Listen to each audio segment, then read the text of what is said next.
રામ રામ ખેડૂત મિત્રો, હું પારસ પટેલ આપણી યુટ્યુબ ચેનલ સૌરાષ્ટ્ર માર્કેટમાં તમારું હાર્દિક સ્વાગત કરું છું.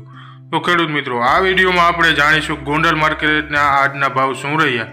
તો મિત્રો, આજના ભાવ આપણે જાણીએ તે પહેલાં જો તમે ચેનલમાં નવા છો તો નીચે આપેલ સબસ્ક્રાઈબ બટન પ્રેસ કરી સબસ્ક્રાઈબ કરો. તો મિત્રો, ઘણા મિત્રો સબસ્ક્રાઈબ કરતા નથી. તમારા એક સબસ્ક્રાઈબથી અમને ઘણો સપોર્ટ મળે છે, તો સબસ્ક્રાઈબ કરવાનું ભૂલાય નહીં. તો મિત્રો, આજના ભાવ આ પ્રમાણે રહ્યા હતા.